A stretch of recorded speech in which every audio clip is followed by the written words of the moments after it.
Good morning students. आज हम नवीं कक्षा का नवा अध्याय जो कर रहे हैं उसकी प्रश्नावली 9.3 कर रहे हैं, जिसका पहला प्रश्न कर रहे हैं।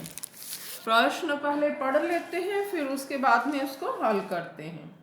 आकृति दी गई है। इस आकृति में त्रिभुज ABC की एक माध्यिका AD पर स्थित कोई बिंदु E है। दर्शाइए कि त्रिभुज ABE का क्षेत्रफल बराबर है त्रिभुज ACE के क्षेत्रफल के। हमको ये दो त्रिभुज हैं, उनके क्षेत्रफल को बराबर सिद्ध करना है। ठीक है, तो जो दिया गया है पहले हम उसको लिख लेते हैं। दिया है त्रिभुज ABC, इसकी माध्यिका AD पर स्थित बिंदु E है। ABC एक त्रिभुज है, इसकी माध्यिका है AD।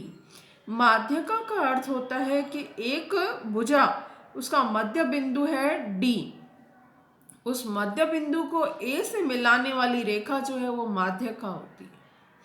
ठीक है ना। अब इस पर स्थित कोई बिंदु E है ना। तो यहाँ पर आप देख सकते हैं कि पहले ABD और ACD इसके दो त्रिभुज बन रहे हैं। ठीक है ना। अब अगर ये दोनों त्रिभुजों के बारे में विचार करें तो दोनों का आधार समान है, क्योंकि D मध्य बिंदु है। जितना BD होगा उतना ही DC होगा, जितना BD है उतना ही DC है।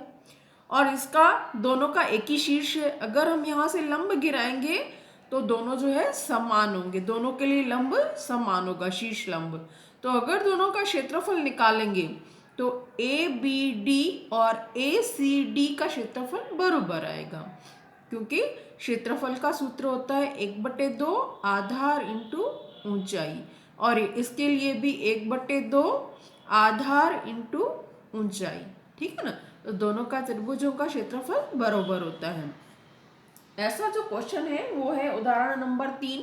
उसमें यही सिद्ध किया गया है कि दर्शाइए त्रिभुज की माध्यिका उसे दो बराबर क्षेत्रफलों वाले त्रिभुजों में विभाजित करती है। तो यह जो माध्यिका है उससे दो बराबर क्षेत्रफल वाले त्रिभुज बन जाते हैं। ठीक है ना। तो हम यहाँ क्या वही लिख रहे हैं, दर्शाइए कि नहीं, हल कर रहे हैं हम। जब ये हमको सिद्ध करना है ABE का क्षेत्रफल और ACE का क्षेत्रफल आपस में बराबर है। अब हमने यहाँ AD या ABC की माध्यिका है, अतः ABD त्रिभुज का क्षेत्रफल ABD का क्षेत्रफल ADC के क्षेत्रफल के बराबर होगा, क्योंकि D इसकी माध्यिका है। इसको हमने नंबर 1 लगा दिया। अब हम आगे देखते हैं।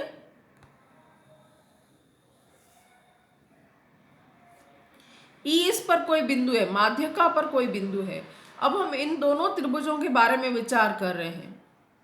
ठीक है ना।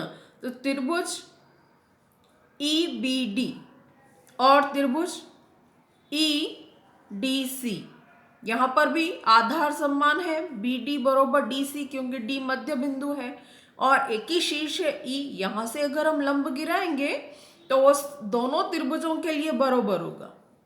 ठीक है।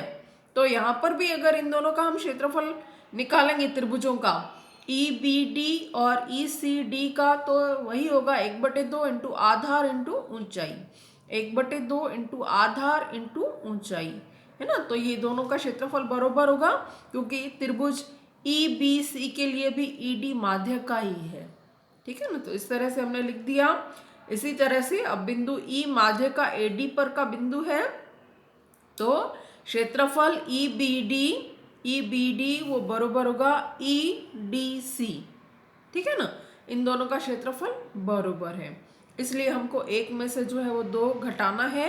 तो हमको क्या प्राप्त होगा, त्रिभुज ABD का क्षेत्रफल माइनस त्रिभुज EBD का क्षेत्रफल बराबर हो जाएगा, इस तरफ है ADC का क्षेत्रफल माइनस EDC का क्षेत्रफल। अब जब पूरे में से आप इतना घटा दो तो बाकी ये रहेगा ABE। यही होगा एरिया त्रिभुज ABE बराबर एरिया त्रिभुज ACE, और यही हमको सिद्ध करना था। ठीक है, ये यहाँ पूरा होता है। फिर हम आगे करते हैं दूसरा क्वेश्चन जो बहुत इम्पोर्टेंट है। Okay, thank you.